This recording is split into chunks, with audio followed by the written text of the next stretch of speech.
All right, it's 1 o'clock, so we'll get started here. On behalf of First Independent Bank, I'd like to welcome everybody and thank you for coming.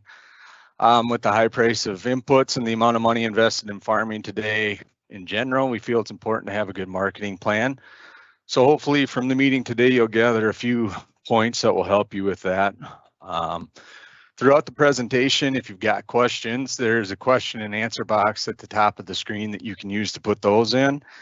And the presenters from Hurley and Associates be happy to answer them for you. So with that being said, we'll move right into the reason you're here, and I'll turn things over to Zach, Matt, and Scott with Hurley and Associates.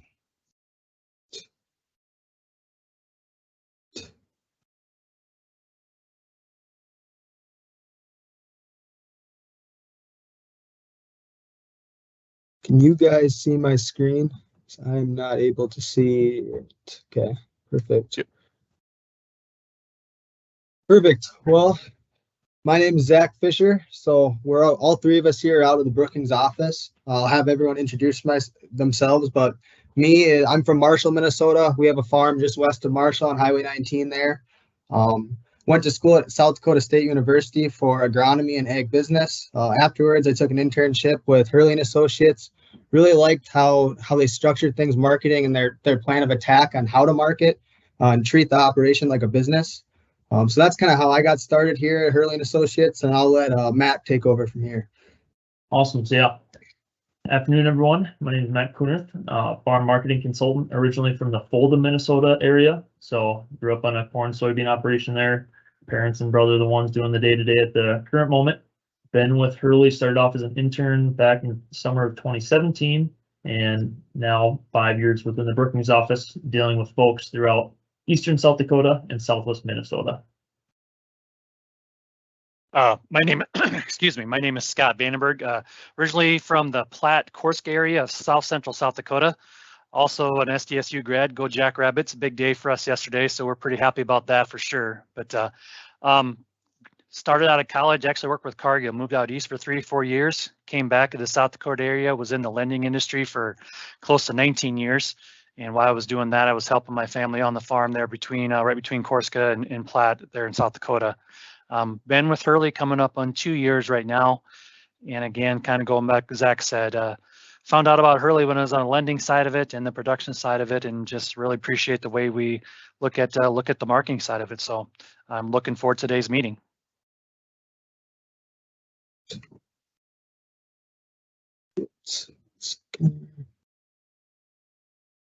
So getting into it right away here, we have a disclaimer, which is just saying there is risk associated in futures marketing. So we just need to make sure to say that right off the bat. Otherwise, the NFA might get us in a little bit of trouble. So today's agenda. So we're looking just to basically give you a background of where we're from and what we do quickly. Then we're just going to have that, what kind of approach we want to look for in our marketing strategies. And then basically, I just want to basically have a meeting on how we can best educate you guys on how you can market your crop to be as efficient as you can be. And then also just looking at how we can structure some of those deferred years marketing at these higher price environments. And then we'll have any questions at the end as well if you have some. And feel free to jump in if you have any questions beforehand. We'll try to answer those as we go.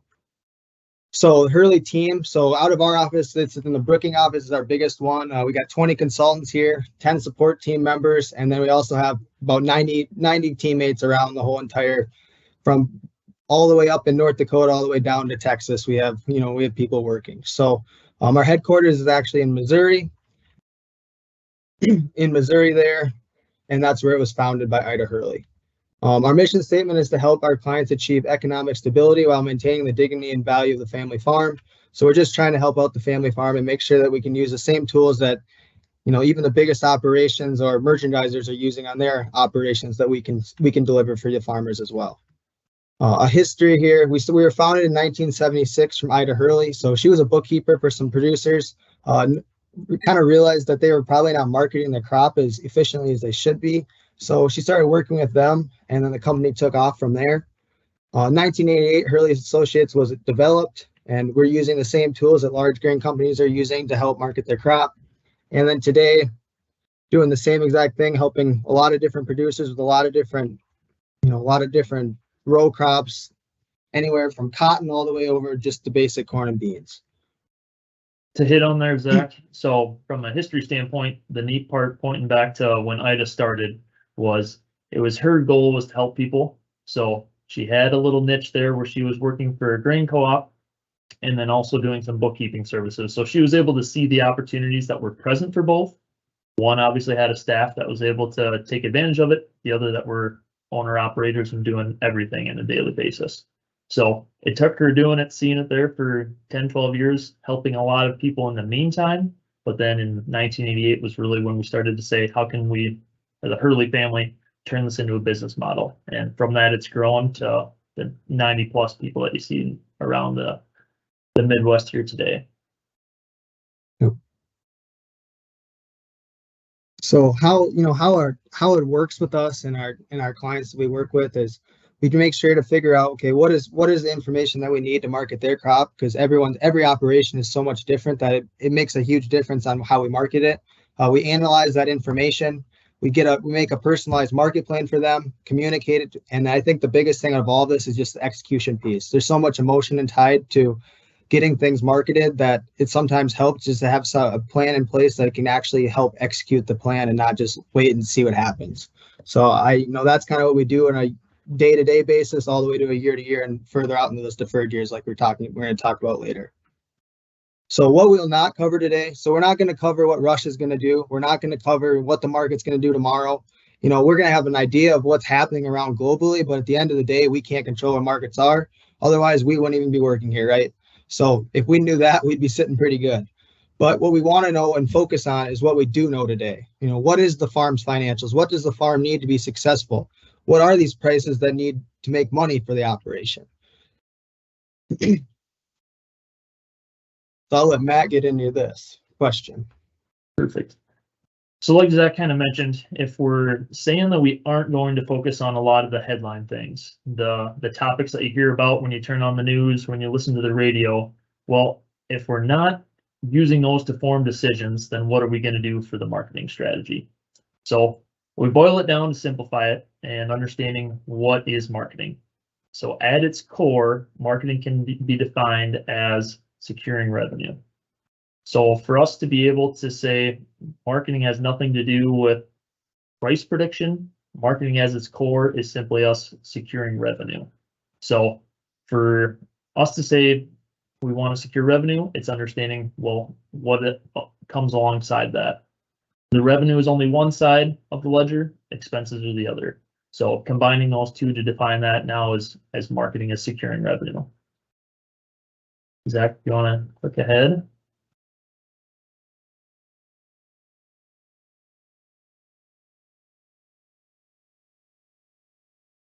So what we typically see then is if we're redefining that focus from market speculation to securing revenue. Typical questions are, what should I then focus on? How does that focus shape my marketing decision process? And then what tools come along to help create it along the way? So breaking each of those out, starting with our first, what should I focus on?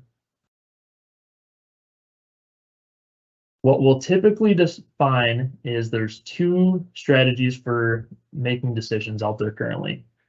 We've got both of them on either side of the slide here. So we've got our market-minded approach and business-minded approach.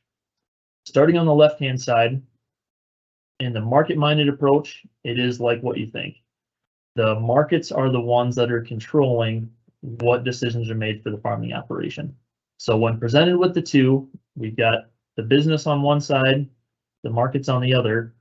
What we can inadvertently do is put our focus on where the markets are and disregard the business. So a lot of times we see these decisions be based on emotion and opinion. So for example, if you're hearing on the radio, beans are up 25 cents today because X is happening with weather down in South America, or anything under the sun, a lot of those that we see are relevant to the markets, but you're giving the decision related to what the markets are doing or trying to project yourself where they could go. Rough numbers will say there is about 80% of producers from a starting point. This is where decisions are made of. It's more of a reactive, the markets are doing this, so I want to align my business accordingly. On the other side, for the business-minded approach on the right, We'll flip it on its head and we'll say, all right, let's disregard those markets from the beginning and let's instead focus on the business. So we've got that business circled, so we're wrapping our arms around it. I think about it as if you spend 15, 20 minutes a day on marketing, are you going to be more beneficial for your operation trying to read as much commentary as you can in those 20 minutes, or sit down with your business, go through your cash flow and maybe see, all right, here's where I've got some expenses that are continuing to accrue. What is something that I can manage differently there? Or how is that going to impact then if I know my cash flow, what decisions that I want to make?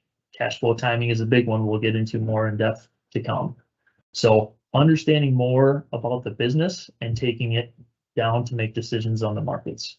So instead of it being made on emotion and opinion, it's decided more on facts and logic. So if we establish that from our first point, our second point then, how does that focus shape the marketing process? So on this side, we'll stick with going through the market-minded approach first. If you direct your attention on the right-hand side, then the red column, our decisions are starting at the bottom. So in our example, we said if we're here on the radio that price is up. Well, all the way at the bottom, our corn price, say our current price is $3.58. And we know for our operation that we need $3.50. Well, then if we go up to the layer above that for corn in the current year, maybe we'll ask ourselves the following question of, all right, what percentage do we have protected? So in this one, we're saying in our example, we have 50% of the corn crop protected. That in the market-minded approach is about where it typically ends, is simply looking at it at face value, what price is available today, and what price we need compared to how much we have sold. If we look at the other side, the minority, the 20%, the business-minded approach on the left, we'll typically see the decision start all the way at the top holistically. So across the entire farm, if we're taking those 15 to 20 minutes to understand what the operation needs daily, that's going to accumulate very fast for how well you understand your business and the numbers. So to outline each year broken out and say, for current year, we're going to hone in on what revenue is needed, what is available right now, and what percentage we have acted on right now. So say on average, we got 40% protected there in that current year column. Well, if we want to dive in deeper, then if we see an opportunity for the current year, now we're identifying there's an opportunity, we want it to relate most likely to our current year. So then defining that not only by the year, but what are each of the crops that we're raising and how are those looking at from a revenue side. So in this example, we've got corn, beans, wheat split across. The average is out to 40% protected, but in our specific example, if we're relating it all back to corn, now we're honing in on our 50% we have protected. And it continues to fall down then, and all right, what do we have that we need, what's available, and what do we want to take action on today? So it removes it from more of a, in our market-minded approach, reactionary, to the business-minded approach being much more proactive.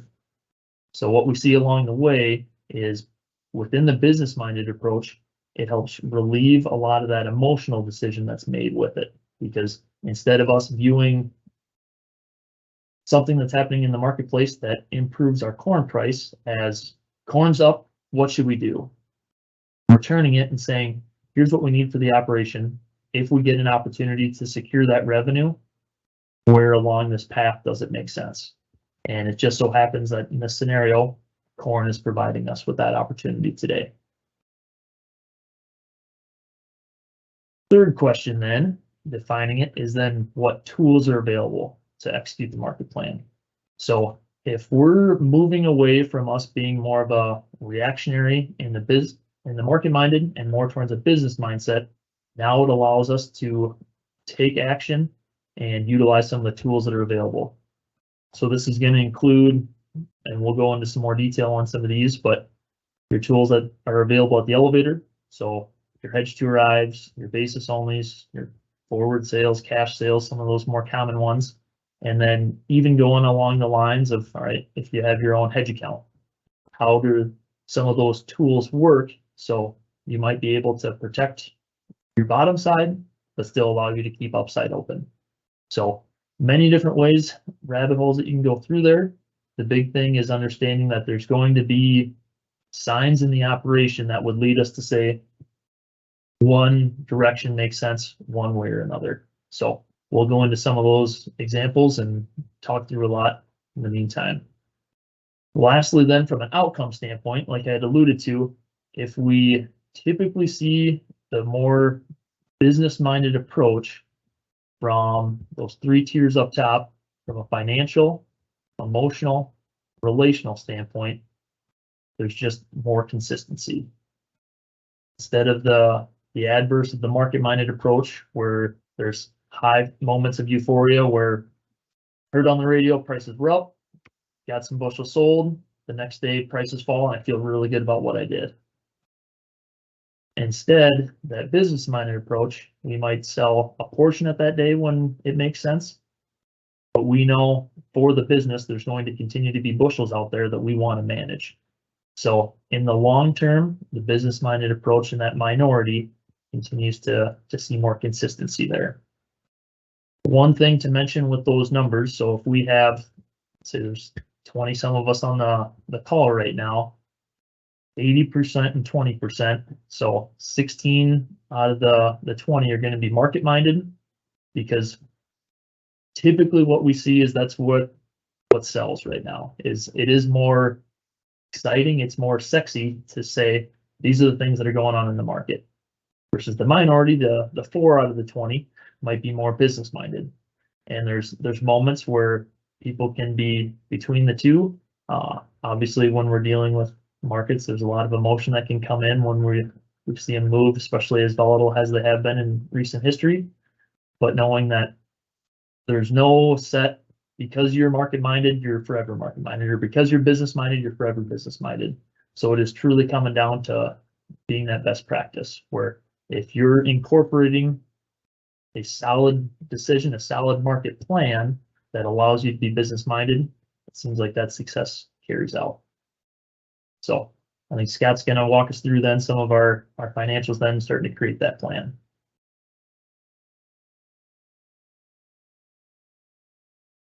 Sorry, I'm talking there. Matt talked about what should I focus on? What should I be focusing on as far as this side of it? And this is one of the things that we're going to focus on, is the financials part of it. So if you want to go ahead and bump the screen, Zach. So I'm going to talk a little bit about Farmer A, Farmer B, and Farmer C. So just to give a little background on Farmer A. Farmer A is a younger producer. He just started really farming full-time in the last 5 years. His land, he rents most of his land from his family, so he's got some pretty reasonable rents. His machinery costs, unfortunately, have taken off on him a little bit the last couple of years because he had to update some equipment. But Farmer A also has some off-farm income to help with his family living expenses as well. We go on to Farmer B. Farmer B has been farming for about 20 years. His land, he's got really good rental agreements just because he's been renting from these guys for a long time. They've got a great relationship, so he's got some really good rental agreements. But he did buy some real estate here in the last 5 years ago. About a quarter section came up. He had the opportunity and he bought it. His machinery is all in pretty good shape. Really minor stuff. He can pretty much buy everything he needs as needed at this point in time. And he doesn't have any off-farm income. Now, if I go into Farmer C has also been farming for about 20-25 years. The land situation, he had an uncle that passed away about three to 4 years ago, and they had to buy all the real estate. It was a pretty big chunk on it. They bought a reasonable price, but they took on a lot of real estate debt on that side of it as well. Machinery's got some machinery payments on there as well too, but just to kind of give you an idea, and he doesn't have any off-farm income. So that's the quick story behind Farmer A, Farmer B, and Farmer C. Now you look on your screen, you'll see that this is roughly what the yields are. You know, they all kind of have some different average sale price. They've got different costs of productions. And I kind of walk through that cost of production. You know, my cost of production for Farmer C is a little higher because he does have these real estate payments. And the bottom line says, you know, this is where they're at on a cash surplus per acre. Just to kind of give you an idea where they're at. Now, when I go through this part of it, we're going to look at this, say, well, wow, farmer B is by far a better producer on the side of it. And that's kind of where the numbers look good there, but we don't know that for sure because that's only part of the story. What I'm going for this part of it and this importance of financials, especially what should I focus on, is that farmer A, farmer B, and farmer C know where they're at for a cost production, and they know their numbers.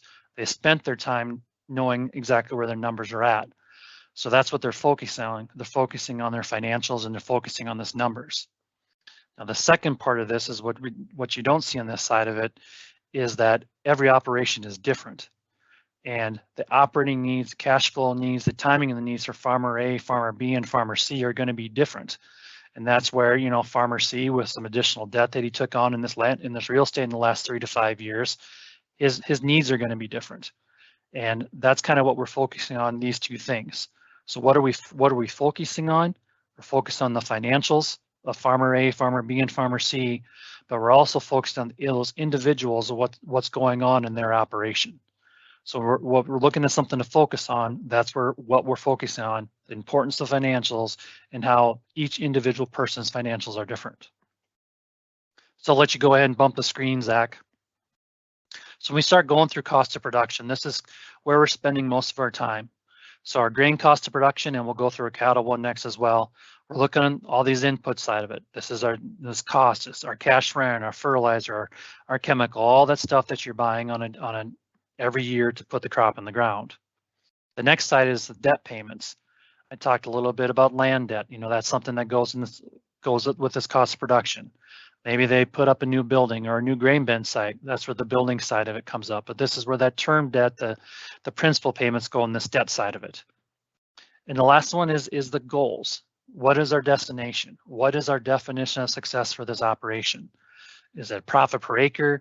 Can be defined on something very overall? Is that I want to have enough working capital so I can take opportunity to buy real estate in the future? Is it maybe I'm close to retirement? Maybe I want to set up enough cash so I can turn the farm over to someone who I want to operate and be able to retire in a place that I want to be.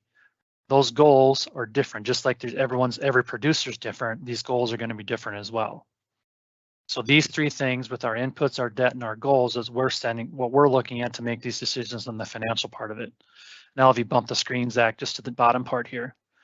So we're looking at 2023 corn cost of production. We're looking at expenses, you know, just the input side of $4. We'll add another 50 cents per acre in for our debt, another 50 cents, you know, with our debt and our goals. But this is what we're looking for our entire grain cost of production. We're looking at our inputs, our debt payments, and our goals. Now, if we go ahead and flip the screen forward to our cattle cost of production, when we start looking at cattle cost, we're looking at how I view it as it's almost 3 different enterprises. If you have a mama cow out there, you know, you're that cow-calf operation, so today that calf is weaned. So cattle payment, if you got any debt on those cows, you know, that's all part of that production. Feed, pasture, yardage, all that side of it goes into that cow-calf side. Now, one of the questions that comes up, what if my cattle are paid for? Well, we also have to come up with a number and say, well, what's your return on investment? If you got $2,000 invested in that mama cow, how much, what do you expect for a return on that? So that's kind of where my cattle are paid for. We're taking a next step there too. Once that calf is weaned, we're going into a background part of it. So when we do that cost of production, whatever that weaned calf is, what you would sell it for is that first part of it. Then we go to feed and yardage and medication and interest as well. Now, if you're that stocker side of it and you're going to sell it at that 750, 850 pound calf, then you're going to take that next step to finishing. Then we take that next step. We go into what the cost of the feeder calf was, and then do the same thing with feed and yardage and medication and interest. So we're looking at 3 different enterprises. If you go from that mama cow all the way up to the finished critter, this is kind of what we look at these cattle cost of productions. A couple of the bottom things about what if I raise my own feed? And you know, that's the same thing. We'd spend the time and go through the numbers. Well, what was your true cost to raise that ton of hay or raise that ton of alfalfa or to cut that silage? That's going to go into these cattle cost of production as well. Equipment, if you have to run a tractor and you have to run a feeder wagon every day, well, what's your payment on that? And the last one that comes up is I don't know how to figure yardage. There's a lot of colleges out there, a lot of different spreadsheets you can use based on, well, what's my yardage, based on my electricity costs, based on my water costs, based on some of my initial investment. There's a lot of good stuff on there where we come up in that cattle cost of production. You can go ahead and forward to Zach.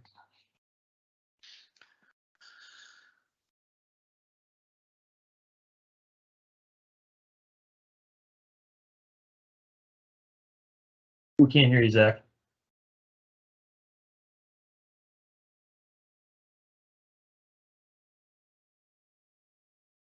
That should work better. All right. So getting into market plan here. So once you know your financials and your break evens, what you need to figure out is, okay, I need to get a plan and write it down to determine if the market does move, how am I gonna act on that? So each operation is going to have difference on their marketing plan. So financial, logistical, environmental, and personal are the four we've narrowed it down to. And each operation is be completely different on this, on these differentiators. So financials, what are my cash flow needs? What is my financial risk tolerance, like Scott discussed? Logistical, how many bushels do I have that I can put in the bin? Where are my basis locations at? Does it even make sense for me to even have to be able to take all of it to town right away at harvest? Those are some big things right there. Environmental, okay, well, someone way out in South Dakota would be completely different than someone in, Redwood Falls, Minnesota on yield and production. Is the ground tiled or not? That's a big one for determining what you're going to have for, risk factors out for deferred years. Goals, what is my stage of business? Am I trying to transfer my operation to my son? What if it's just trying to be able to retire at, maybe 3-4 years early with these better years? You just have to determine all of this with each operation to be able to decide, okay, what sort of plan do I need to create to have that goal be successful? And for my individual business, how will it make sense financially for me as well? The thing I really enjoy looking at for the differentiators is it can seem so cookie cutter at sometimes where you think I'm producing grain, neighbor produces grain, we're both farmers, our market plans might look very similar. But when you get into some of these quadrants, your financial, like the lenders can attest to, each of those is going to be very different. Thinking of a couple specifics that I deal with from a cash flow timing standpoint. I've got some that for different reasons have to have it all brought into town, turn that grain into cash by March 1st. So when they go on for renewal by mid-March, they've got all that cash in hand. Others that are at a stage where they got a father-son operation, the father for his cash flow timing, he has no sense of urgency with it, so he can hold on to more of that risk longer and is at a financial risk tolerance area where he can afford to. The son, on the other hand, in that operation, he's got a lot more cash flow needs that he has at certain times of the year, and his risk tolerance isn't there. Even though from an environmental standpoint, from a logistical standpoint, they might be crop sharing those acres 50-50. And from a storage standpoint, they could be sharing the corn in the same bin. But those financial needs are going to be very different for each, even for that father-son. Especially when you look at the personal side, that the goals that they have, the father might be at the stage where his goal is cover what he needs to for a portion of it and let the rest out there for the what if the market does something crazy.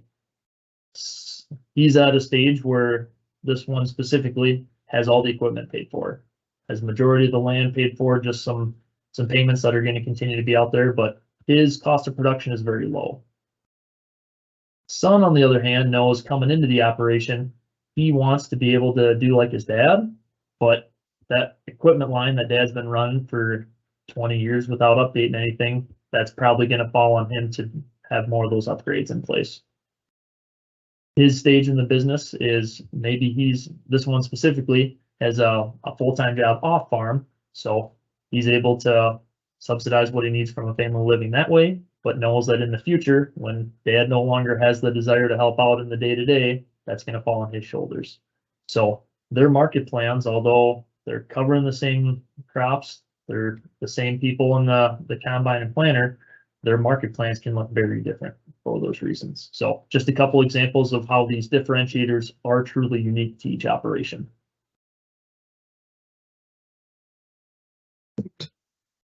So, why we wait to market grain? I mean, there's multiple excuses out there. A good one is I need to think about it. Can't take any more revenue this year because of taxes. Well, all of those are excuses that really don't have a plan, and you don't have a plan in place, so they're just an excuse till you don't have to sell and you can wait and delay the decision. Well, if you can get a market plan in place, you write it down, you know exactly what you need in your operation financially and what you need to be successful in your goals. You make sure it's dynamic. So with the different logistical decisions, if yields are adjusted differently, even this summer with the yields being down, with being a little drier, well, now you can make sure that's dynamic. Also with the markets being very volatile lately, you want it to be dynamic. And also be transparent with everyone involved in the operation, because, like Matt said, with the father and a son, there needs to be transparency there between how they market their grain, even if they're going to do it together. And then also for execution purposes, if you have all three of those already aligned, well, then when the market does what it wants, it's a lot easier to actually pull the trigger than if you just, go on a whim and say, well, I'll just wait till the market goes up 20 cents and then I'm going to sell. Well, if you don't really have a plan in place and it goes up 20 cents, then you're going to think, well, I'll just wait and see if it goes up another 20 cents. I bet Russia's going to do something crazy again. Well, that plan doesn't end up usually working out very well. Sometimes it does, but most of the time we want to make sure that we're actually executing when the plan comes to fruition.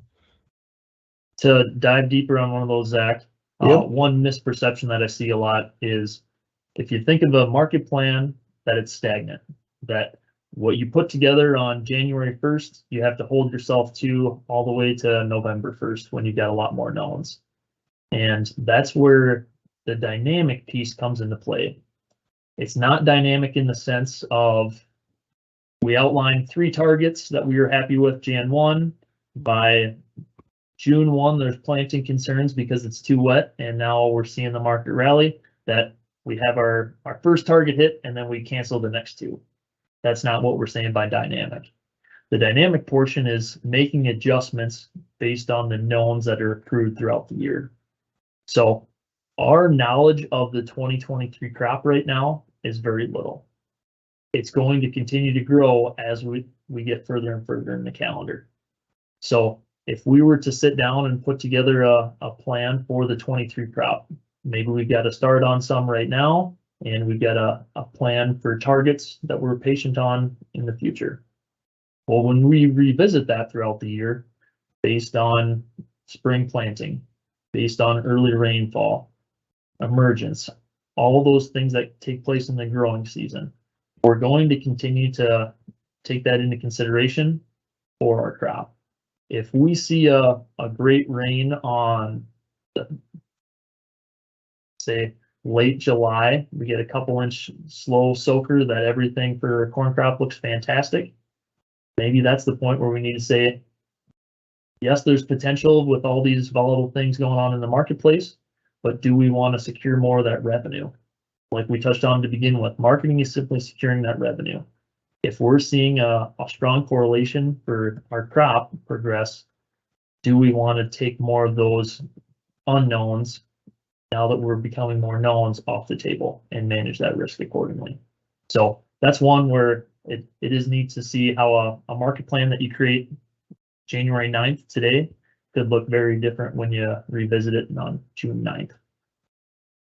Absolutely.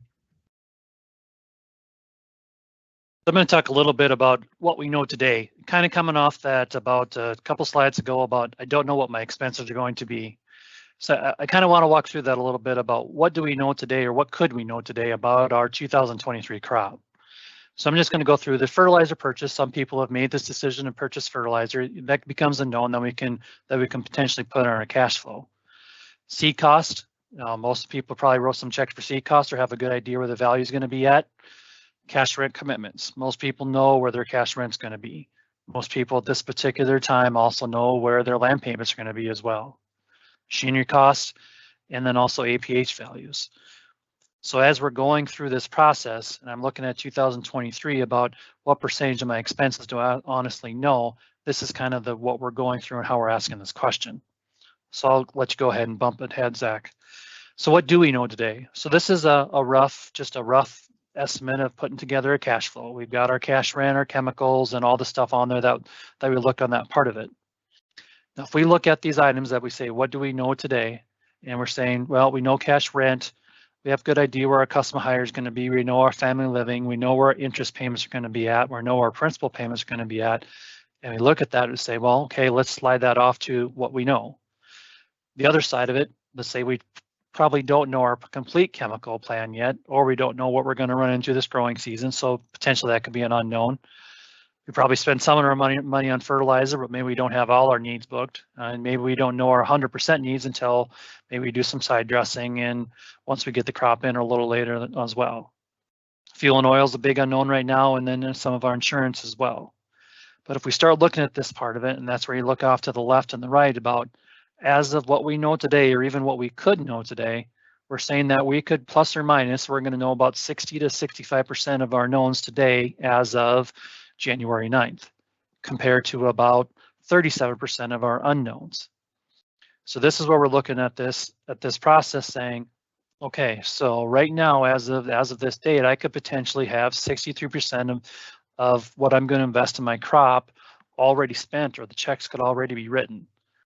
Do I have any of that protected? Do I have any of that revenue protected? You know, what's my decision-making process on that?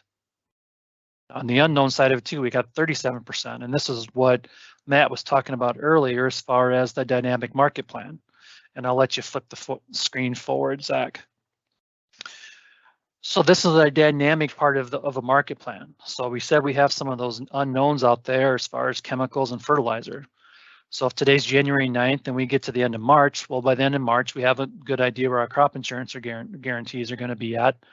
We're also potentially could have locked in our spring fertilizer price. So at that part, do we take a look at our financials, take a look at what we have potentially protected or forward at this time and say, you know what, I have this many more knowns. Do I want to get some more protected on the revenue side? And we just keep moving forward. In May, acres get in on time. Well, now we have a good idea where our planted acres are at. No PP, I'm not going to say that too loud, but now we know where our emergence is at. We know where our stands are at. Okay, so are we getting more comfortable about where our crop is going? So then we look at where we're at as far as our financial plan. We look at where we're at, what we have protected, and take that next step. Same thing for July. Do we want to side dress it? Did the crop look good? What is our price on it? September, by that time, we're going to have a pretty good idea kind of potentially where our crop is going to be. But as we keep making forward, as we keep moving forward, we have more knowns about our operation.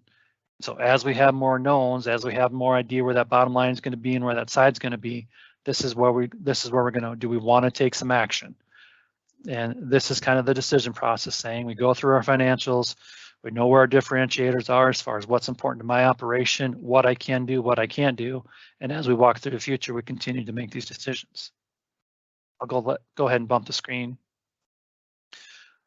So we talked a little bit, Matt mentioned this decision process a little bit earlier as well. So we talked about what should I focus on. So this process is this. We focused on our financials. We took a good look at our financials. We know where a lot of this is going to be or where it could be at. We looked at our operation. We looked at the differentiators as far as what we have for storage, what we have for local basis, the very key things that are important to our operation. And then we started bumping things forward as I kind of went through the previous screen. So the decision process that, well, you know, we know our expenses, we could potentially lock in some profitability. Do you want to take action? Now, this is where now there's another side of this where no, there could be a no because we could be happy where we're at. But if you want to take action, this is the yes side of it. And then we kind of scroll down to what makes the most sense for our operation. Now, this is where we won't spend a lot of time going through that detail because it's different for each operation. You know, some people may feel comfortable in selling it. They say, you know what, I like this price, but that's going to be different to each operation. But this is where the decision process comes in. I like my numbers, I like my production, I like my bottom line, I'm meeting my goals, so I want to take action. And then we roll, well, what kind of action do we want to take? And this is the decision process that we work through with each operation.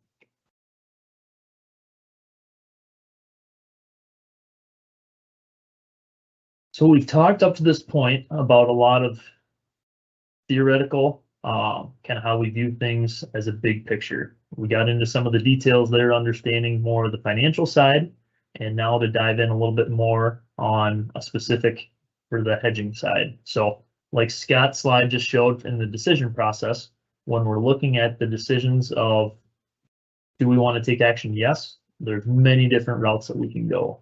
So one that we'll see used quite commonly is hedging in futures, and wanted to walk through some examples of how that works and shed a little bit more light on that. So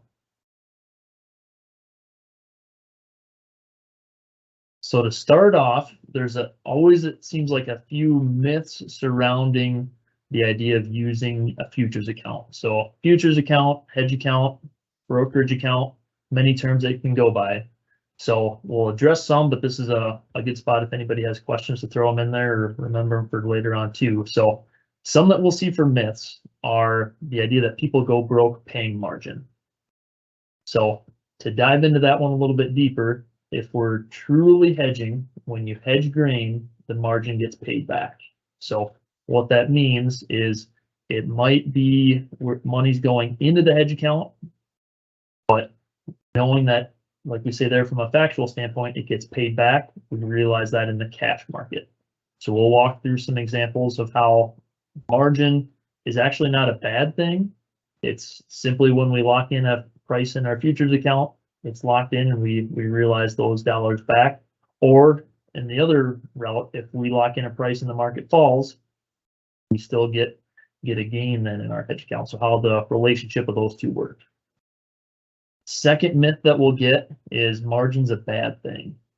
So if we see margin in a hedge account, it means if we're a true hedger, we're selling grain because we're a producer, we're selling grain, and in order for margin to accrue, the market has to go up, meaning that the price we have sold, we could sell at a higher price today.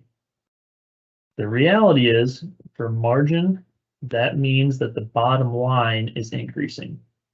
So if we have margin on 5,000 bushels that we have sold in our hedge account, but we produce 100,000 bushels of corn in a year, that means the other 95,000 bushels that we don't have protected in that hedge account are gaining.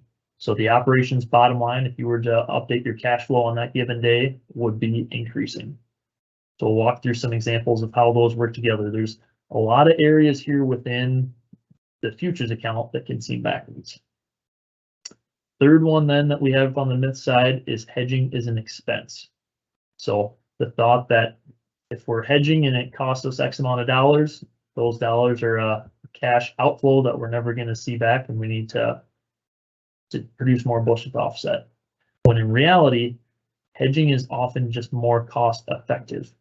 So hedging as a whole is simply locking in a futures price. So we can do it in a hedge account, we can do it at the elevator. It is simply just the futures price that we would be locking in. So these are some of the myths that we wanted to hit off on right off the bat, and then walk into some of the mechanics behind the why and reasons to do it. So we'll go through these one at a time. Advantages for using futures. First one there is going to be basis leverage. So a futures account, to think about it, is if you've had experience using your own futures account, you know that it's set up in your own name and it's just tied to you. If you haven't, you've probably been utilizing the elevator's futures account. So what that typically looks like is like a hedge to ride, is similar to a futures. So by going through an elevator using their futures account, you have to bring your grain to that specific elevator. In a futures account in your own name, you have now the flexibility of where you want to bring it. So it allows you to leverage that basis. Yep. So an example of just basis leverage around the Marshall, Minnesota area, let's just touch on beans once.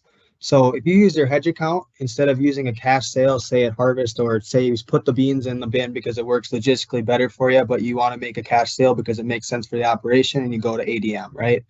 Well, if you still want to protect that price but use a hedge account, now you can. But if Smith's Grain, say, has a better bid later on in come January because Brewster, Mankato, or Volga has a pretty good bid compared to Marshall, well, now you can still take advantage of that and have Smith's Grain come pick it up, and they'll bring it over to those basis locations and you'll gain better on the basis end of things and still have protected on the futures price, which is more volatile.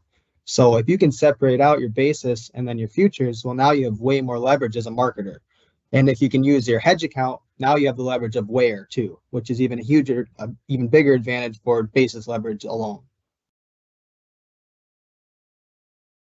Yep, like Zach was kind of alluding to the second part of that was from flexibility on delivery location. So for a futures account, you can then establish a price where you're guaranteed and locked in at, but you don't have to say it's going to physically be delivered to this location at this time. So I know, Zach, you had a handful of guys that for this past year harvest corn. You want to expand on that one, Zach? Yep. So a lot of guys, if they did a forward sale, they did harvest delivery and they did a cash sale. Well, if you just protected it in your hedge account, now you're not limited to the time frame of having to deliver it come October 1st. So what happened was Marshall and ADM got short bushels in middle to late September, and they needed bushels at a pretty drastic rate because they're making money on their end for margins. So what they were doing was basically paying all the drying costs and some to bring it in early in September and start doing some corn and wait on some beans. So that was the incentive. Well, what you gained from that was it was at that time, it was about an 18 under at October. At that time for basis difference between 18 under in October, and it was a 40 over in September on top of not having to dry it down at all. And you got the moisture, the shrinkage. So you could take it in at 25% moisture. You're getting all of your drying free for that. And now you have a lot less header loss. If you're harvesting at 25%, you're looking at the math there, it's around 8 bushels an acre that you're increasing just from harvest loss you're gaining on. So you went from basically a 58-cent swing just on basis, plus your harvest loss, plus you don't have to dry it down yourself. So logistically, that worked really well for a lot of guys that use their hedge account, because now instead of doing forward sales, they could just exit their hedges and move those bushels early. Whereas if you made a forward sale for harvest delivery, you were still tied down to that worst basis, and you didn't have that flexibility to utilize that advantage for those bushels. Awesome. So yeah, Zach hit on a lot within there, but the idea is by having it through that futures account, it then freed up the flexibility of when and where those bushels were delivered. So for his example, there ended up being some corn that allowed them to harvest it, like he said, up to 25% moisture. So while neighbors were hand shelling stuff and bringing coffee can in, wondering how is my corn 25%, and the neighbor right across the fence line is able to be harvesting, there's some of those one-off situations that having your own futures account, having no commitment to, no allegiance to one place or another, allows you to play the field a little bit in the essence of when those opportunities arise and realize them. Third bullet point there is an advantage to allowing to avoid hedge to arrive and roll fees. So by using your own hedge account, there are abilities to manage your futures flexibility on where they're delivered and when they're delivered. So it avoids paying the fees at the elevator to do so.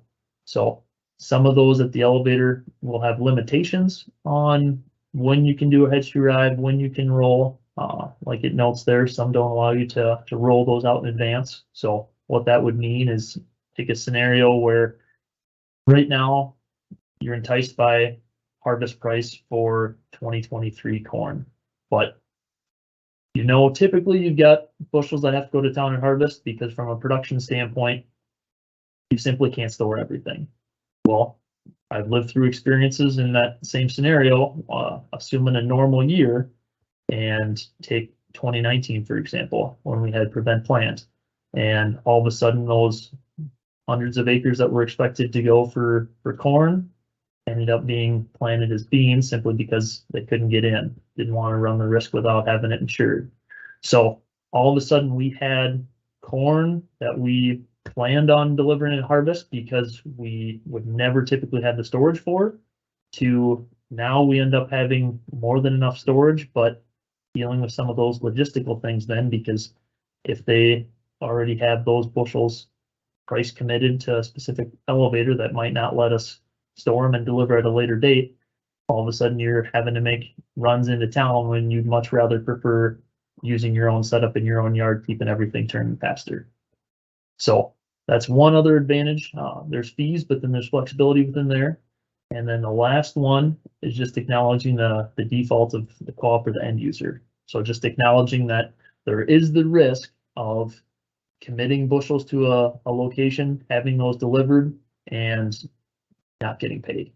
If there's ever an issue, which we all hope, knock on wood, that never becomes an issue again, but we can probably all think of at least one example of, I know so-and-so in this area not too far away that had bushels that were contracted and brought in and delivered, ended up waiting to get the payment or deferred the payment for a future year.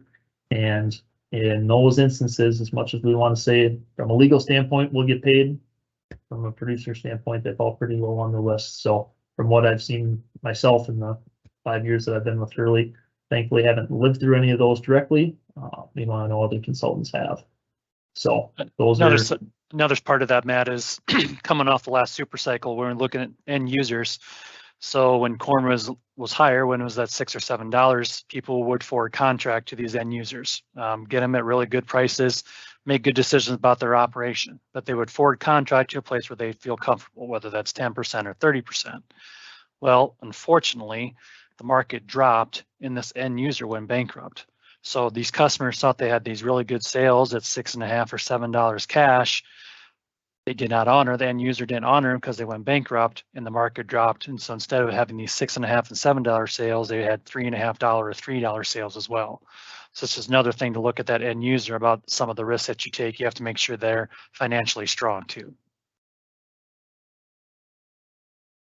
Yep, the example. So I live east of Brookings and Aurora now, and what is now Valero ethanol plant 12 years ago was called Verisun.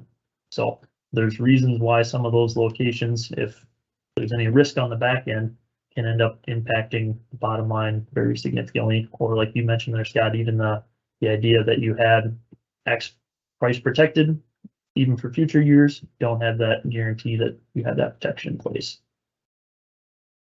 So Zach, if you want to advance it. So we talked a lot about the positives, but need to address the negatives just as much as any fair argument. So there is the potential for the expense of interest on that margin. So when you're using a hedge to arrive tool at an elevator, they are charging you a fee, rightfully so. If I was a manager at an elevator, it would make sense financially to do so because there's costs associated with it. So instead of you paying the elevator that hedge to arrive fee for that transaction, you hold the transaction in your own hedge account and are accruing that interest, accruing that margin with interest if the market goes higher. Vice versa, if market falls, there's instances where you've got an excess of funds in there to help offset operating line interest. Second note there is a cash flow.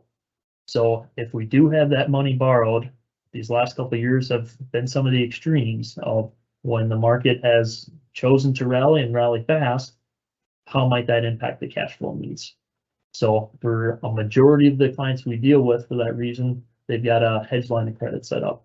So just like their operating note, when they're renewing, going in for renewals annually, they're adding an additional hedge line to allow them to use this. So in that meantime, making sure that the cost of doing business in the hedge account is still advantageous to the fees associated with it. So we typically see the fees for both. So like this year, operating lines are obviously at higher interest levels. For that reason, hedge to arrive fees at the elevator are at higher levels as well because they're borrowing the money just the same. Third bullet point then would be the commission expense. So another fee that's built in on the elevator side that would be then realized on the back end. So those are going to be penny, penny and a half, depending on each futures hedge account that you would utilize that would come off as well. And then like we alluded to on the last slide with end user risk, there's also FCM risk. So from a futures management standpoint, if we have them through XYZ brokerage and there's risks associated with those. So that is one area from a risk standpoint then for ourselves internally. We've got the Hurley family. Trent Hurley's CEO deals more with the day-to-day.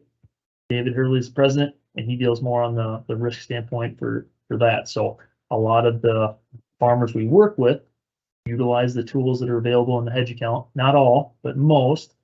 And we want to keep a close eye then on the risk of who we deal with from a brokerage standpoint, to know that the farmers that we are monitoring what they have in their own hedge accounts, that those risks are accounted for. So we dove into some of those myth busters and talked about margin not being an expense. So to go through an example, Zach, you just want to keep just one arrow on to begin with. There we go. Yep. So it kind of functions like a teeter-totter, where if we have something protected in our hedge account and we are operating that in your own name, there's no tie to that to any end user, ethanol plant, processing plant, elevator, you name it. When we lock in our value in the hedge account, it's locked in, but not to a physical location, like we've said, which means when we do want to commit it to town, the cash value can vary. So take, for example, if we lock in our price today and market falls $1, so our teeter-totter would fall then $1, and our cash, on the other hand, would increase. So let's put an actual dollar onto it. Let's say we see the market fall from $6 today down to $5. Well, if we lock in a hedge price at $6 and market falls to $5, or instead of us realizing a higher cash price, we've actually got a lower one. So then that would be the opposite end of our teeter-totter, where our cash price would fall, but our hedge account would gain. So this slide doesn't have a lot of detail on it. The coming ones will, but the main one is to understand is that when we have the two, they function like that teeter-totter, where they balance out in the end. So let's click through a couple of these for the cost then margin calls of a hedger. So if we lock in our hedge, and I'll let you click through Zach to get everything populated. So for our hedge, if we lock that in and the price increases, market goes up $1. So say we've got $6 corn when we lock in our hedge in our futures and it goes up to $7. We now have a margin then of that $1 a bushel. On that teeter-totter on the other side is our cash. So our cash value, no ties to our hedge account, so they don't know what price we have locked in our own hedge account. So the price you'd be quoted is cash value that day. So to keep our numbers simple, we have $6 hedge, $7 cash. If market rallies $1, we would still get that $7 cash, but we would have a hedged dollar loss, which would bring that back to $6. So in that example, we still net out that $6 we locked in at. We end up getting a larger cash price, and knowing that our dollar difference there that we receive in the physical check from the elevator, like the arrow shows, is tied back to that hedge account. So that's where there's not a cost for margin. The only expense is the interest on money. So the cost that we would have to borrow those dollars in the meantime. So like it says there, when managed together, that increased cash value will equal the margin. So if we were in person, I'd force somebody to answer the question of, is this a good thing or a bad thing if we have margin? I'll give you a second to think on it. Do we want to have a loss in that hedge account, or would we rather have a gain in our hedge account? So I won't awkwardly make somebody answer over the Teams call here, but it would actually be more beneficial in this exact example where we have a loss in that hedge account, because our cash value, like we said, instead of it being locked in at $6, our cash value would be $7. And for us to say that we would have all of our bushels sold for even a single crop, let alone multiple crop years, it's always advantageous if we see the market improve. So these last couple of years, if you would be hedging, you would see a taxable loss in the hedge account because price has rallied.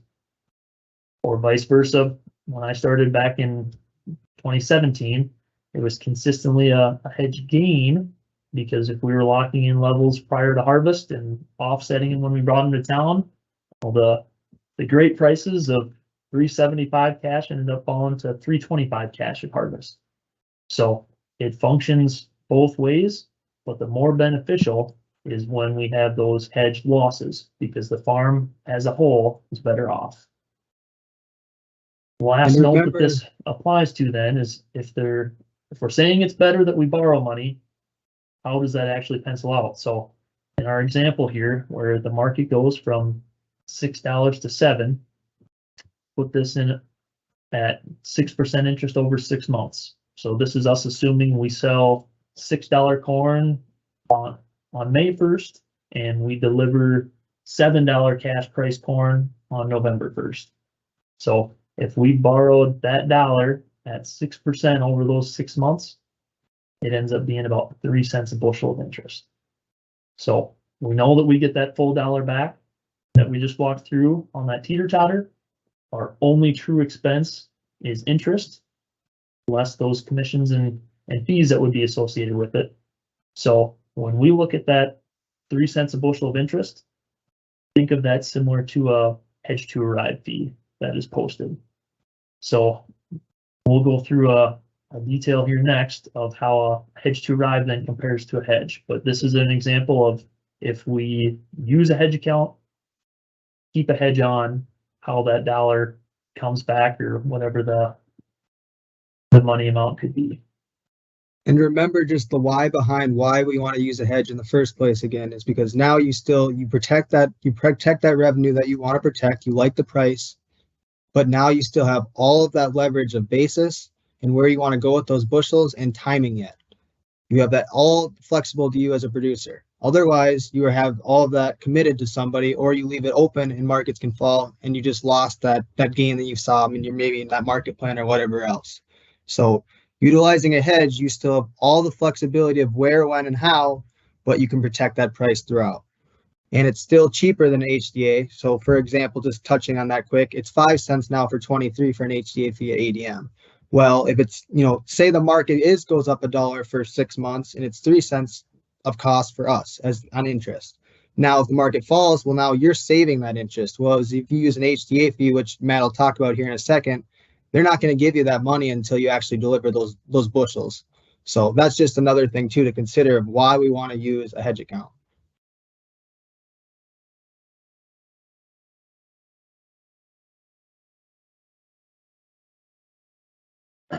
All right, so sticking with our example then of us hedging and now just comparing the two.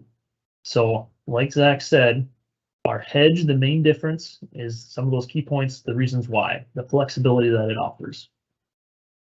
Hedge to arrive would be us delivering it committed to an end user, to either an end user as a ethanol plant for corn or your local co-op. So let's run through the math here of if the market rallies, how the two function. So for simplicity's sake, we're just selling 1 bushel of corn at $6.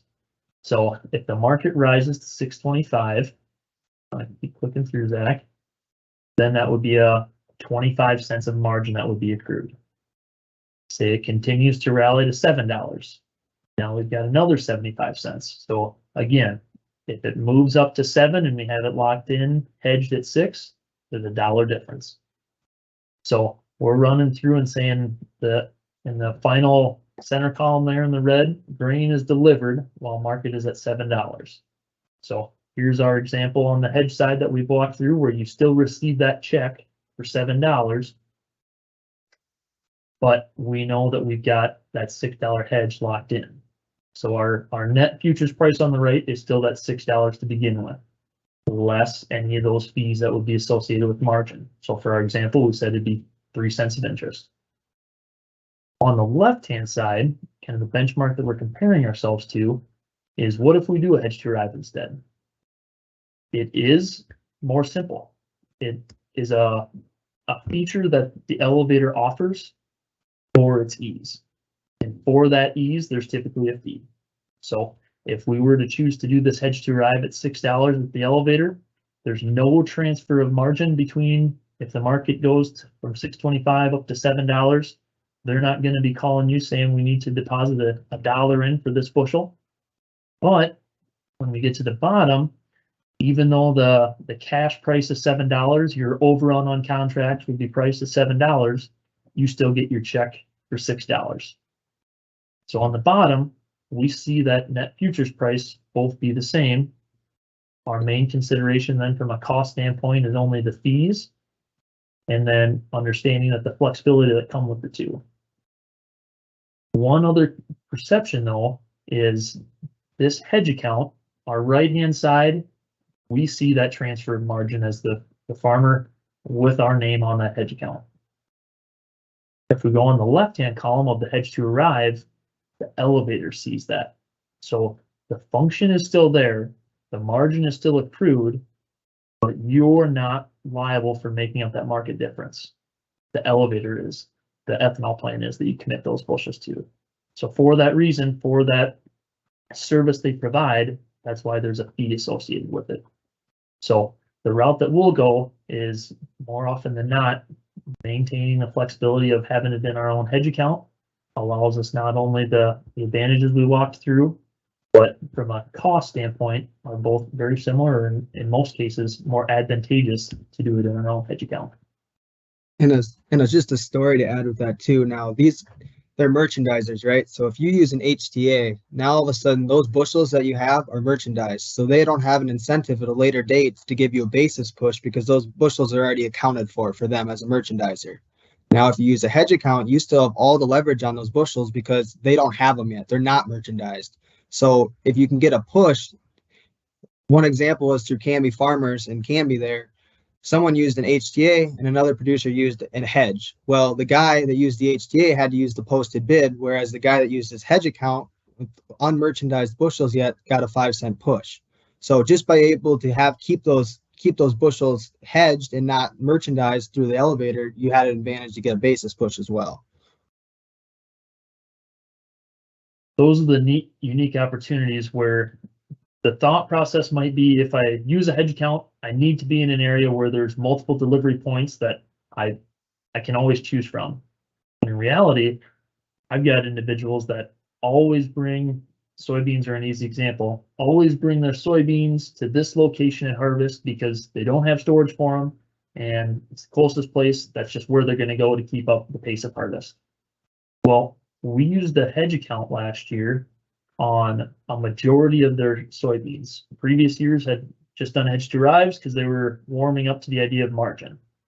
Well, in those previous years, hedge derives, when we had to lock in our basis when we wanted to prior to harvest, we had to take whatever they were posted.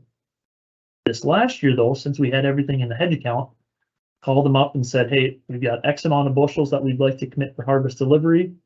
What kind of basis number would you give for these?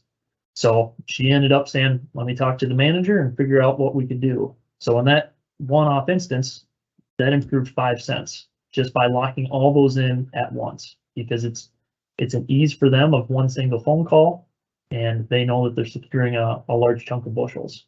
So for those soybeans, if they already had them committed for going out on rail or committed to be trucked out and delivered to a local soybean processor, whatever the story may be, the flexibility came with us saying, we have all these bushels for this time period. What's the number we can do for basis? And that's something that's unique to having it hedged versus hedged to arrive. Yeah. And regardless too, even if you make a cash sale to an elevator, you're either using their hedge account because they're going to turn around and hedge it in their account, or you're going to use your own. So no matter what, if you make a cash sale or a hedge or HTA, you're going to use someone's hedge account. Now it's just a matter of, do you want to use yours because now you have all that basis leverage and logistical, you still have all that logistical flexibility, or do you want to use their own so you don't have to cover the margin? Well, 9 times out of 10, you want to use your own so you have that flexibility and power. So the next example that we'll go through then briefly is just the example of we're still hedging, either hedge to arrive or hedge at $6. What happens instead of when the market goes up to 6.25 and then goes up to 7? It goes up to 6.25 and then falls back to 5. So now we've got an example of when we delivered at harvest on the hedge column on the far right, bottom right corner, we receive a check for $5. And you're calling up Zach and saying, Zach, I thought you said we sold this for $6 way back when, and I'm only getting a check here for $5. Well, that's where the difference comes in of now we have a gain then. So in our example, we transferred in 25 cents, we transferred back $1.25.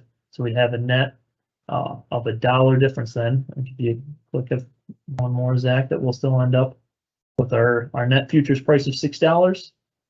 Just the same as if we would have had a hedge to arrive at $6.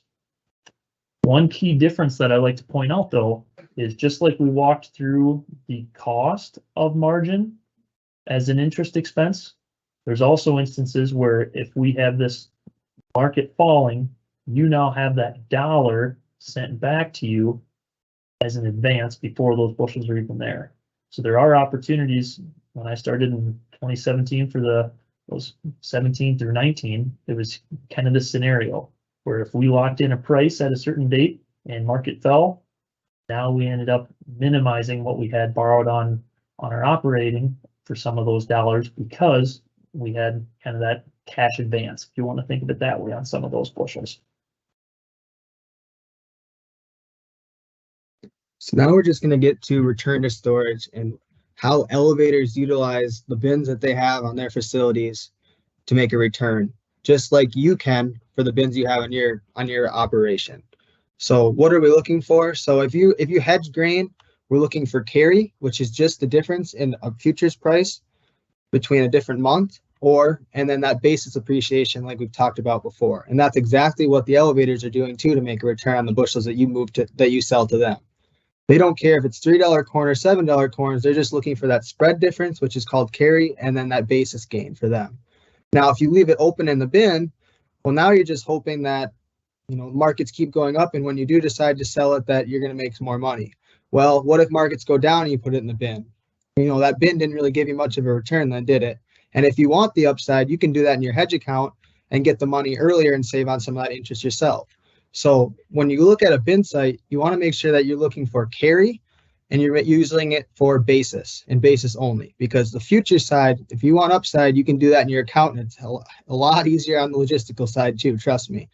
Not a lot of bushels going into the bin for no reason then.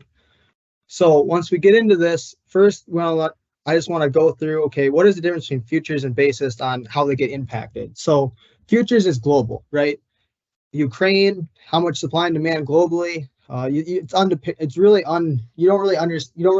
so much going on that you can't predict it. It's unpredictable and there isn't too much to really guess on. I mean, there's a lot to guess on. Well, basis is local. So that's based off, okay, what is my local ethanol margins? Are they making money right now? What is the P&W bids for my local area? Okay, what is the futures price and how is that impacting my basis? So if the futures price goes up quite a bit, well, the merchandisers don't have to give so much incentive to get a higher cash price. They might lower their basis bid, but the futures price is covering it. So basis is a lot easier to look at and analyze to say, okay, is the basis going to improve or maybe it's going to worsen? But futures is a lot more unpredictable. So if you can separate these two out on merchandising it, it can be an advantage for you, because typically when futures is highest, maybe the basis isn't so good, but when futures is lower, maybe they have a better basis or carry. So it depends on it. There's a lot of different things that make the basis and the futures act differently. So getting into carry, just wanted to walk through. So looking here, these two different time frames, green and then gray. So looking out here, if you could go and from December futures, if you were going to sell December futures and go out all the way to March, you'd get 5 cents. If you wanted to store it in the bin and go out to May, you'd pick up 7 cents a carry, which remember again is just that spread difference on futures months. And if you wanted to go out to July, you'd have 7 cents. Well, at that time, that may not even cover your cost of interest, so we wanted to wait. But getting into now, looking into August 13th, 2019, all of a sudden some carry developed in that spread difference. So out to March, it was 13 cents, out to May, it was 22 cents, and out to July, it was 28 cents. So now there's some incentive to lock that in your account. And how do you do that? Well, if you have your futures hedged in December, you just roll that to that specific month, which is capturing that carry, which we'll get into more detail here in a bit. So looking at return to story, this is a real example. Right now, if you look at the futures on February 23rd, 609, and then January was 613. So right now, right to then, it was 4 cents of carry. If you wanted to sell at cash at harvest that day, if you wanted to take it right from the field, it'd be 539. And if you wanted to put it in the bin and sell it cash, it'd be 568. Now, as a hedger, what you would do is you lock in that 609 futures price, and now you'd wait for that carry. So now you have all that logistical flexibility and basis yet, but now we're just looking for carry. Now on July 27th, now there's all of a sudden 10 cents a carry that we want to act on. So how you do that is you just roll that position out to July and pick up that 10 cents of carry. And now we're just still waiting on basis. So on this example, then you'd have 609 that you hedged originally, and then you picked up that 10 cents of carry. But now we're waiting on basis, right? So that's the name of the game with hedging is, okay, now we want to see how much can basis approve. Well, we were planning, most of the time this producer planned to move most of his bushels in the summer. But at this time in this scenario, all of a sudden they were short crop and the basis improved significantly in January. So all of a sudden from a 45 under, it moved to a 10 over. So they wanted to move those bushels early. And now with the hedge account, we have that advantage because we have that timing flexibility. And we exit that position and converted to cash early to pick up that better basis bid, which happened. So now we pick up a little more carry because there's invert, which we can talk about later. So you have that 10 cents originally, and then you rolled it back to the upfront month. So you get another 5 cents. And then you gained your 10 over basis for a 634 cash price. Now, if you just would have deferred that out into June and locked in the better cash price in June, you'd still have a 45 under basis bid compared to if you just waited, had it in your account, protected the entire time, and have carry take advantage of carry, you get a higher net cash price by separating these out. So by able to use your hedge account and have that basis flexibility and power, you can basically manage 3 separate things instead of just doing one set cash price. So Zach went through a lot there. Matt? The main concept here with looking at return to storage is this is the reason why elevators have big shiny bins.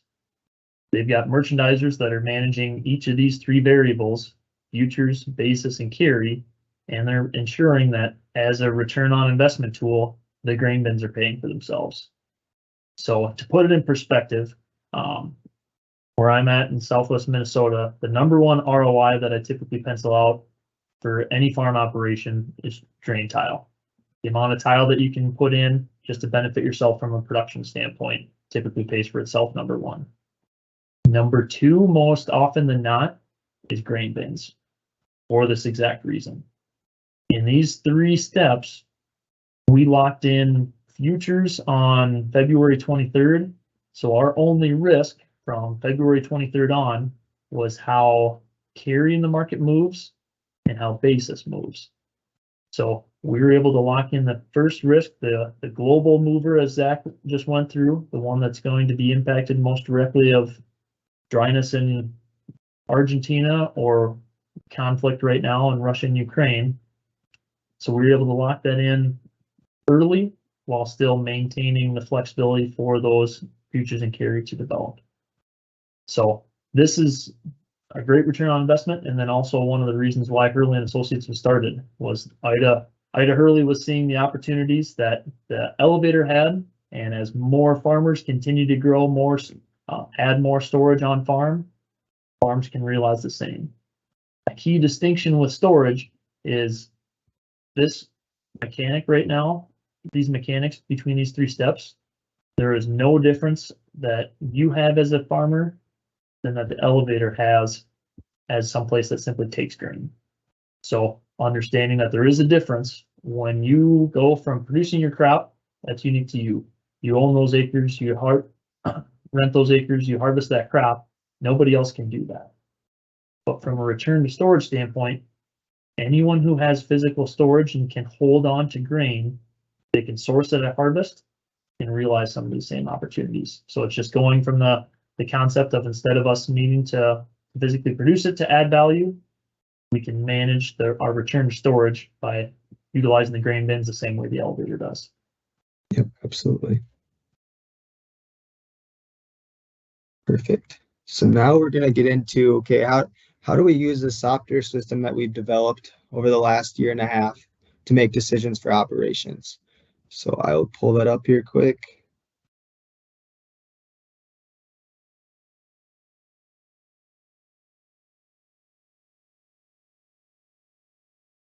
So when you get under the main screen of this portal, what you'll be able to see, 30,000 foot view is, okay, if I liquidated every day based on yesterday's futures close and my local basis, so for you guys, mostly ADM Marshall for corn or wherever else it would be, based on my expenses from the bank, so whatever Justin creates as a cash flow for 2023 corn projections, what is my profitability every single day the market moves one way or the other? And what can I do and what steps can I make to make sure I'm protecting it? So when you pull this up, you can see, okay, here's my current cash flow if I sold everything today, and planned cash flow, okay, that's looking at return to storage and any open orders I have out there. It goes through a production summary so you can keep track, okay, how much bushels am I projected to produce this year for 2023 for soybeans, and if you have cattle or any other additional crop you may have. And then risk assessment. So you can see, okay, based off that total production, how much of that do I have a floor in place on? So if market falls, I'm protected. And how much of that do I have upside on if all of a sudden, markets would rally or you don't have as much of a crop because of prevent plants or whatever else, how much upside do I have yet? So you can see that and see, okay, first, and also go through and say, and toggle through and say, okay, what does that mean to me for unit wise or per acre, however you'd like to see that. So it's a great decision-making tool and just a quick way to pull it up and say, okay, here's where I'm sitting at today based on 50-cent move and what I know today for 2023 so far. Most of your expenses are starting to be known for 2023, and that, like Scott mentioned, over 60% you should have a pretty good idea on. Now you can also go and see, okay, what's my growth goal as you see that here. So for this producer in particular, his goal is to work the family, the sons into the operation in the next 5 years. So if he can meet that every single year, in the next 5 years, he should be able to have his sons be able to work in. And how are we supposed to take this $380,000 and invest it in for the sons? Well, for him, if you click it, you can see he wants to have money available if some land comes for sale and also be able to tile some land so his production's better for his kids for the next 30, 50 years down the road. So that's his goal as a producer. Now you can also see and go into cash flow if you wanted. So Justin can see this just as well as you is pull it up and see, okay, what is my expenses broken up, and see however you like to see that. What revenue do I have? So if any custom work, ERP payments, RI income,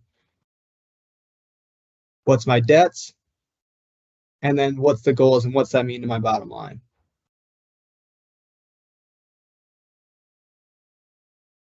So market plan shows exactly what we talked about earlier in the presentation. You can see, okay, first, what open orders do I maybe have out there? What are my break evens? Give a summary. But then you can see, okay, how many bushels do I plan to move at harvest? Because of logistical concerns, maybe I don't have enough storage like this guy doesn't. Maybe he has to do 20,000 in the winter to keep corn in the bins, make sure nothing goes bad. And then spring and summer, how much of a basis return am I going to see on that? And then how much carry can I possibly pick up as I move forward into the summer months too? You can also go then and see, okay, for 2023, and I'm making decisions for planning, how much money will I be making per acre based off what yield I possibly might get and what are my prices? So in February, once we know our crop insurance spring pricing too, this should be a huge asset for your operation to decide, okay, do I need to make any adjustments to my plan of what I'm going to be planting this year based off this revenue? You can't make all the decisions off of that because of the agronomic concerns, but you can utilize this and swap between, okay, there's my corn. What's that mean now between here and beans? How much different is the profitability for your operation?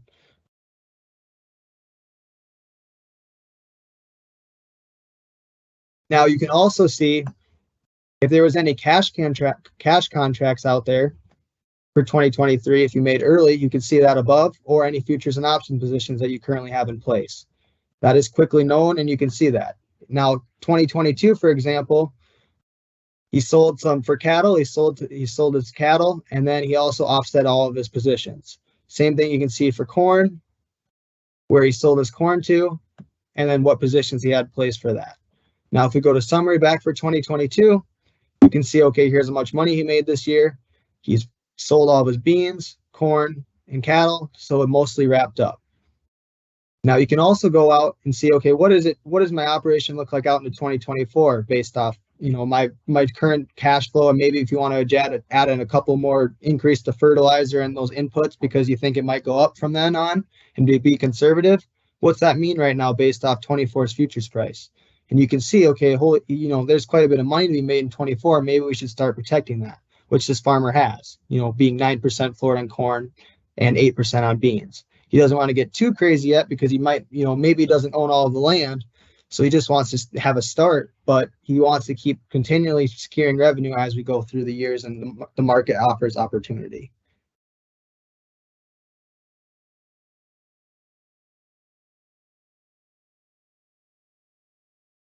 Is there anything you want to add to that matter, Scott?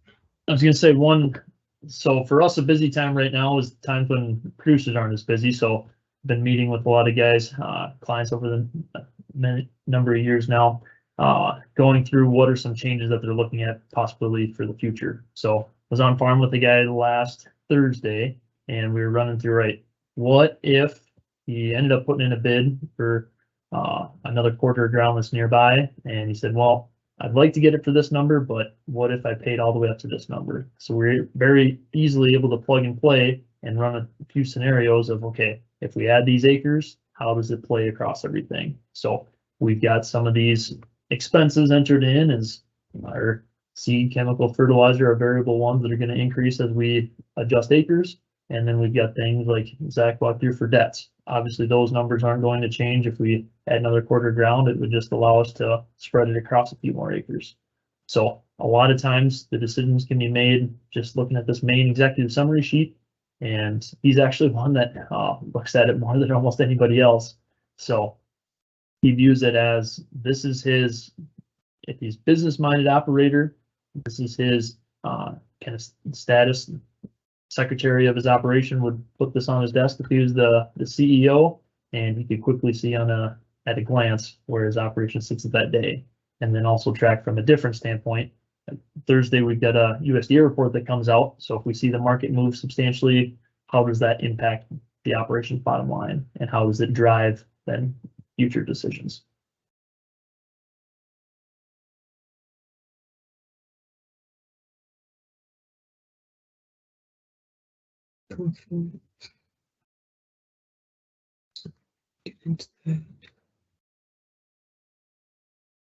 So then to kind of wrap it up, key points that we had were understanding that volatility creates the emotion in the market for those that are market minded.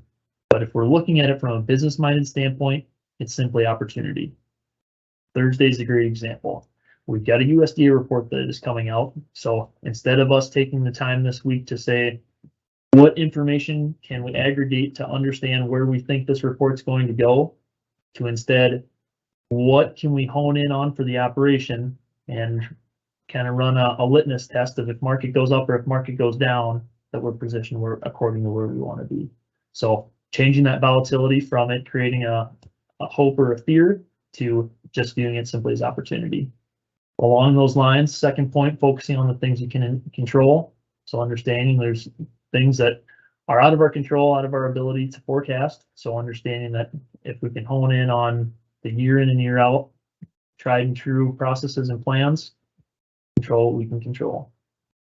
And then thirdly, any action taken to help achieve the personal goal is good action, regardless of what the market does next. So like we walked through in some of those examples where if we sell at $6 and the market goes to $7, that is fantastic. The rest of our bushels are worth more. Where the pain and the hurt comes is the unknown of if we sell for $6 and the market drops to $5, or if we sell right now for future year's crop, where the market is ending up today, you could probably get for a new crop, say $5.35, $5.40 in a lot of places or a little better. So if we have that opportunity today, how much would it hurt if market went $1 higher, or what if it went $2 lower. So knowing that if we have good action, it's good action. So feel free, if you guys have any questions, make sure to reach out. Our emails are listed there, or if you have any questions too, feel free just to give the office a call. We'll be open to actually just stop in the farm and meet with you guys too. If you have individual questions based on your operation, we'd love to stop out and educate you guys too. We're huge on education. So if there's any more questions you have, feel free to reach out. Otherwise, that's all we have for you guys today. Justin wants to. Yeah, thank you guys for covering all this. One thing that I'll throw in there too is if you, from a bank perspective, if you do get into positions where you do have margin calls, we're typically very willing to set up a separate hedge account for you so that you don't have to worry so much about burning up your operating money. But yeah, it's just something you can talk to your local lender about, and we'd be more than happy to take care of it for you. So I don't see any questions in the box right now. So again, thank you guys for doing this today. And if you have questions, reach out. Perfect. Appreciate it. Thank you very much. Thank you all.